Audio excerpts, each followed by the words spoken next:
The car veered off the road and landed in a ditch. Initially, there was silence, but soon smoke began to rise. Inside the vehicle, a woman lay motionless. Outside, her husband stood by, merely watching. He didn't call for help. Later, he would claim it was a tragic accident, that the car had issues, and that he had tried to save her. Yet something felt amiss. Why didn't he attempt to pull her out? Why did he tell others the car was empty? And what was a petrol can doing in the back? Malcolm John Webster was born on April 18, 1959, in Walthamstow, Greater London. At first glance, his upbringing appeared stable, perhaps even enviable. His father, Alexander Webster, held a prominent position in the Metropolitan Police as a detective chief superintendent in the fraud squad. His mother, Odette, had once been a nurse, but chose to leave her profession to raise their children, their eldest son Ian, and twins Malcolm and Carolyn. However, behind closed doors, the family home was ruled by strict discipline and an unsettling set of rules. Alexander maintained absolute control over the household. When he used the bathroom, everyone else had to leave the house. Meals were consumed in silence unless initiated by him. Emotional warmth was scarce, and affection was nearly non-existent. Major family decisions, including financial matters, were solely in the hands of the patriarch. From a young age, Malcolm exhibited troubling signs. While his twin sister Caroline easily made friends, Malcolm struggled to connect. Instead of retreating quietly, he developed peculiar ways to attract attention, often pretending to faint to avoid chores or responsibilities. His apparent health issues led to speculative diagnoses, ranging from asthma to epilepsy, but no definitive medical explanation was ever established. Doctors prescribed medications based on symptoms without seeking a concrete cause. As sympathy for his condition waned, Malcolm escalated his attention-seeking behavior.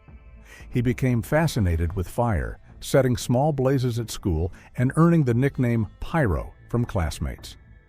Although these incidents never resulted in formal charges, they left other parents uneasy, and children were warned to steer clear of him, leading to his isolation. At home, comparisons with his more sociable sister only deepened his resentment.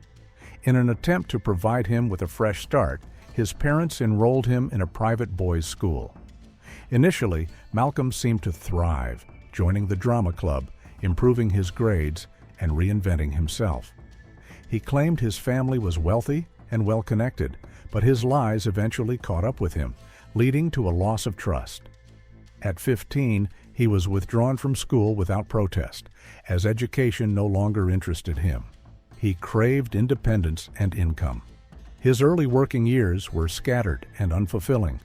He bounced between jobs, collecting garbage, picking fruit, and working in retail, none of which provided purpose. At 17, under his mother's guidance, Malcolm began training as a nurse. Surprisingly, he excelled and even entered a serious romantic relationship that ended abruptly after a terminated pregnancy and emotional fallout. Nevertheless, he persevered. By the late 1970s, he was employed as a trainee nurse at a care facility in Bexhill. It was here that his criminal tendencies began to surface. Trusted by elderly residents, he volunteered to manage their finances, only to siphon off their savings for personal luxuries, including rounds of drinks and expensive golf equipment. When that scam lost momentum, he shifted tactics, targeting older, wealthier women. His charm was disarming and his lies convincing. Posing as a struggling young man with tales of hardship, he extracted money and gifts with calculated precision. Despite these cons, Malcolm obtained his nursing qualifications and continued working in the medical field. In the late 1980s, he secured a position in Abu Dhabi, which seemed like a fresh start, an international post, career advancement, and a new life. However, the reality was grim. Within months, 3 children with special needs died under his care, each suffering sudden cardiac arrests without prior signs of illness. Although no autopsies were conducted, whispers circulated among the staff. In a region where autopsies were culturally discouraged, no investigations followed, and Malcolm left the country without facing consequences. Back in the UK, he resumed life as if nothing had happened, finding nursing work and cultivating a social image once more. At a party, he met Claire Morris, born on December 26, 1961, just 2 years after Malcolm. Claire grew up in a secure, affluent household with a younger brother named Peter. She was the kind of person who lit up a room, outgoing, confident, and full of energy. Her vibrant nature made her well-liked, and her charm caught Malcolm's attention at their social gathering. Malcolm was captivated. Claire embodied everything he admired: warmth, vitality, and a strong sense of self. They struck up a conversation and quickly began spending time together. On the surface, their relationship progressed naturally, but beneath it, doubts quietly stirred. Claire's mother, Betty Morris, had reservations from the start. There was something about Malcolm that unsettled her, though she couldn't articulate it. Her instincts whispered caution. Peter, however, initially welcomed Malcolm into the family, finding him clever and polite, perhaps a bit of a rogue, but nothing more. From Malcolm's perspective, Claire was a beacon of light. His twin sister Caroline described her as generous and kind-hearted, someone who brought genuine happiness into her brother's life. Even Odette, Malcolm's emotionally distant mother, spoke positively of Claire. For once, it seemed Malcolm had found a partner who might steer his life in the right direction. They married on September 3, 1993, in Aberdeen, Scotland. The ceremony was beautiful. Claire looked radiant, and Malcolm played his role to perfection as the devoted husband, charming and attentive. Friends and family left the celebration believing the couple had a bright future ahead of them. Young, in love, and financially stable, everything appeared idyllic. But just 9 months later, tragedy struck. On May 27, 1994, the couple was driving along a quiet rural road with Malcolm at the wheel and Claire beside him. According to his account, a motorcyclist suddenly appeared on the wrong side of the road, forcing him to swerve. He claimed to have overcorrected, sending the vehicle into a ditch. Moments later, the car burst into flames. Malcolm escaped. Claire did not. He was taken to the hospital and kept under observation for a week. He complained of pain, appeared emotionally broken, and wore a neck brace. However, scans and medical tests revealed no significant injuries, no broken bones, no burns, and no smoke inhalation. His physical condition was inconsistent with the violent wreckage he described. At Claire's funeral, Malcolm appeared inconsolable, barely able to speak. Peter held his hand throughout the ceremony, unaware that the man he was comforting would later spend Claire's life insurance payout on a £30,000 yacht, a new Range Rover, and other lavish expenses.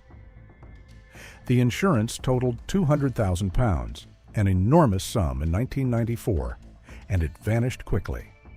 Questions began to arise. Why hadn't Claire managed to escape the car just as Malcolm had? Investigators confirmed that while the car had veered off the road, the crash hadn't been severe. It wasn't traveling at high speed, and the damage didn't suggest a violent impact. The fire's origin remained unknown. Even more troubling was that when Malcolm called for help, he told dispatchers the vehicle was empty, never mentioning Claire. Despite these troubling details, no formal charges were ever brought. The case was closed, and Malcolm's life continued undisturbed by suspicion. Behind the scenes, he had already moved on.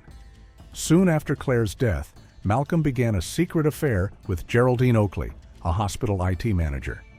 Publicly, he was a grieving widower trying to rebuild his life. Privately, Geraldine began noticing unusual behavior.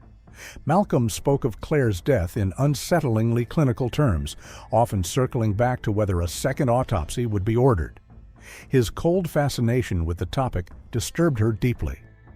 Geraldine confided her concerns to a consultant pathologist, fearing there was more to Claire's death than anyone realized. Eventually, unable to reconcile her suspicions with their relationship, Geraldine walked away. Unfazed, Malcolm shifted locations once again. By 1995, he was living in Saudi Arabia, where he connected with a woman named Brenda Grant over the phone. They met in person a few times, but the friendship ended abruptly when, according to Brenda, Malcolm offered her illegal substances, which she firmly declined. After his stay in Saudi Arabia, Malcolm relocated once more, this time crossing hemispheres entirely to settle in New Zealand in the mid-1990s. No longer working as a nurse, he presented himself as a computer specialist. At a dinner party that month, he met Felicity Drum, a bright, outgoing cancer nurse. She was intelligent, well-spoken, and 3 years younger than Malcolm. Her magnetic personality was polished, lively, and full of warmth. For a man like Malcolm, she was the perfect target. He played the role to perfection, attentive, affectionate, and emotionally present. To Felicity, he seemed sensitive and grounded. He often spoke of life's fragility and the importance of not wasting time. She found him open-hearted and soulful. Within months, they were inseparable. By January 1997, Malcolm proposed, and they married that April in Auckland. For their honeymoon, the couple retreated to the idyllic Bay of Islands. However, amid the calm beaches and scenic beauty, a far darker undercurrent began to surface. Felicity later recounted a disturbing episode from the trip. After drinking a cup of tea prepared by Malcolm, she fell into a deep, unnatural sleep that lasted nearly 36 hours.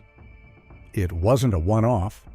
In the months that followed, she experienced troubling health issues, double vision, unsteadiness, periods of confusion, and extended bouts of sleep, all suspiciously occurring after eating or drinking something provided by her husband. When she raised her concerns, Malcolm dismissed them as stress-related. Doctors were consulted, but none could pinpoint the cause. Tests showed abnormal liver function, usually associated with substance abuse or medication toxicity, neither of which applied to Felicity, who lived a healthy lifestyle. Still, Malcolm continued preparing all her meals, always at her side, always in control. Their home life soon took on a sinister pattern. Fires began to follow them.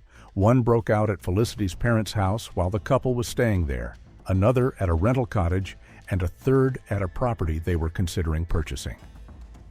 These accidents left Felicity uneasy, but she brushed it off until Malcolm encouraged her to take out a life insurance policy, which she agreed to. In 1998, they welcomed a son, Ned. From the outside, it looked like a happy family. Malcolm was attentive, affectionate, and often seen doting on his child. But his affection masked a growing deception.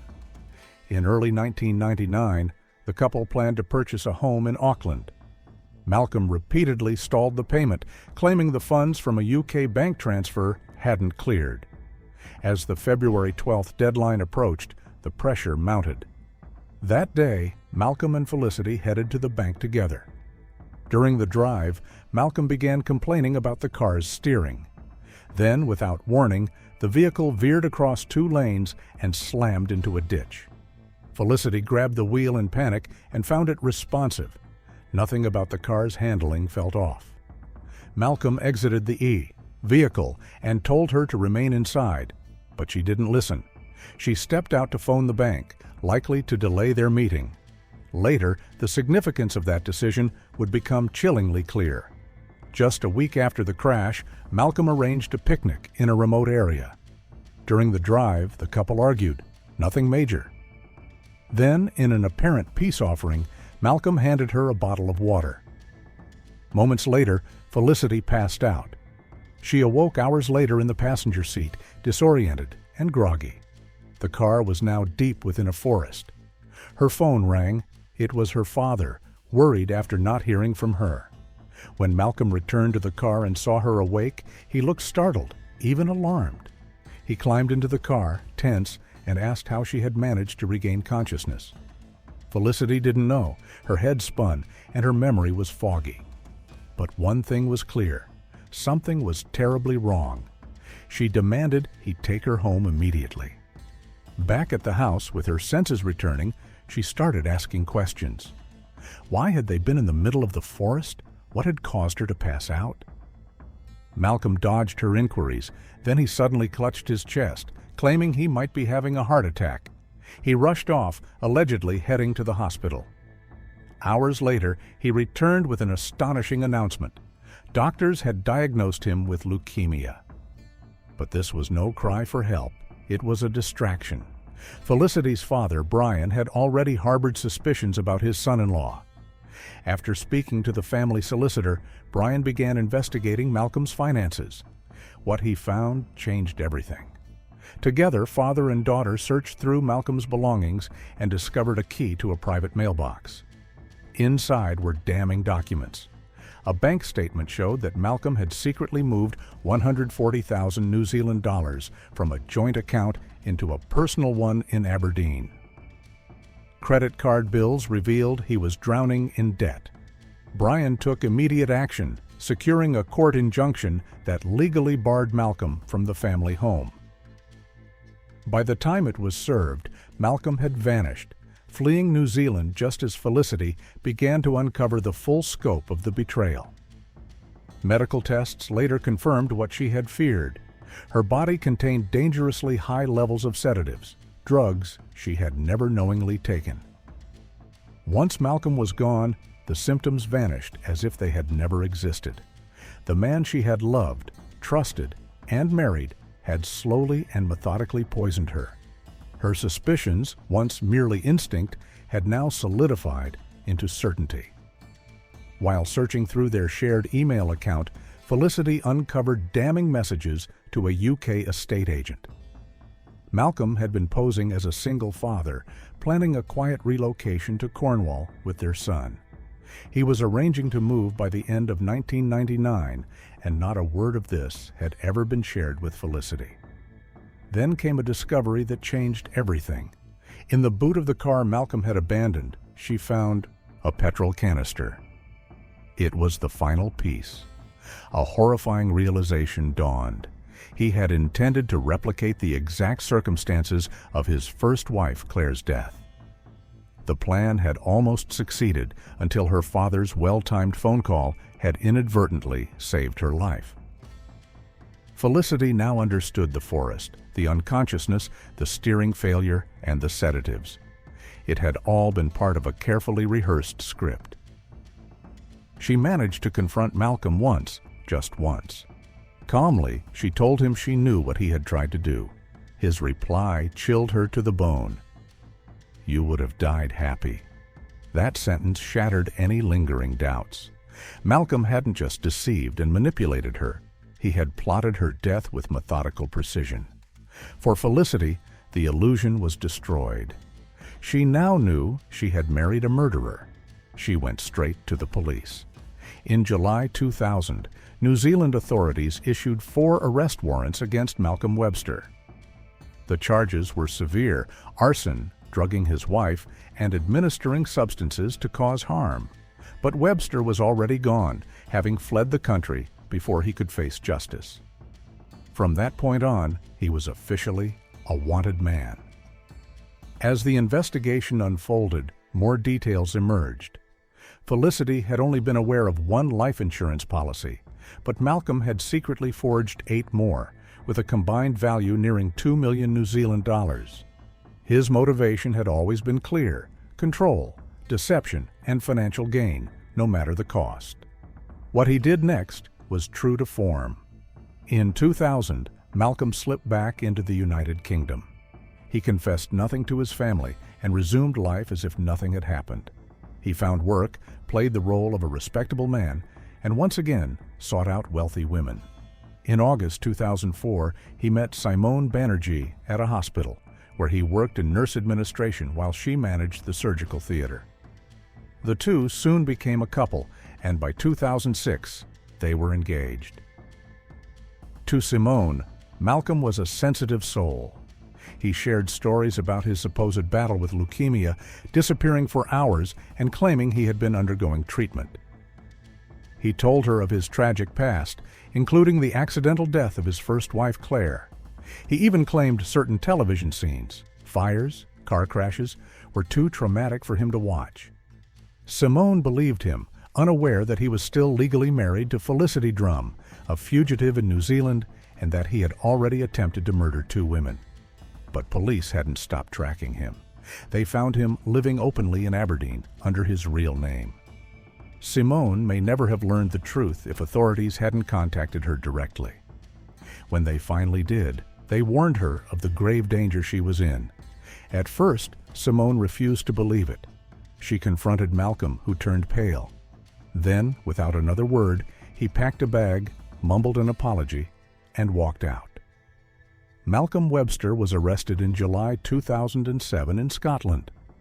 The investigation, known as Operation Field, became an international effort involving over 1,000 witness interviews across multiple countries. Prosecutors charged him with the murder of Claire Morris, the attempted murder of Felicity Drum, and attempting to marry Simone Banerjee under false pretenses to gain access to her estate. As part of the reopened case, Claire's body was exhumed. Forensic analysis revealed that she had been heavily sedated before her death, just like Felicity. This confirmed what many had suspected. Claire hadn't been unable to escape the burning car because she was incapacitated. Malcolm had drugged her. Shockingly, it was also revealed that Felicity had been drugged even while pregnant with their son. The trial would go down in Scottish legal history as the longest trial involving a single defendant the country had ever seen. In May 2011, Malcolm Webster was found guilty on all charges and sentenced to life in prison with a minimum term of 30 years. Simone later described herself as lucky to be alive. The courtroom testimonies painted a portrait of a man who used trust as a weapon, staging car crashes, setting fires, poisoning those closest to him, and weaving webs of lies for profit. Psychologists diagnosed him with narcissistic personality disorder, manipulative, deceitful, and utterly lacking in empathy. Even after his conviction, Malcolm refused to accept responsibility. In December 2013, he applied to the Scottish Criminal Cases Review Commission, hoping to have his sentence overturned. The process dragged on, but in February 2016, his request was officially rejected. The High Court found no grounds for an appeal. Today, Malcolm Webster is serving his life sentence at Shotts Prison in Lanarkshire, Scotland. As for Claire Morris, the woman who died without justice for over a decade, her memory has not been forgotten. Her brother Peter, speaking after the verdict, said, "Today is a good day. Claire is greatly missed. She was good company. We were proud of Claire becoming a nurse. Let this story be told in her name to honor her life, validate her suffering, and ensure that Claire is never forgotten." Don't miss out. Subscribe now for more thrilling investigations.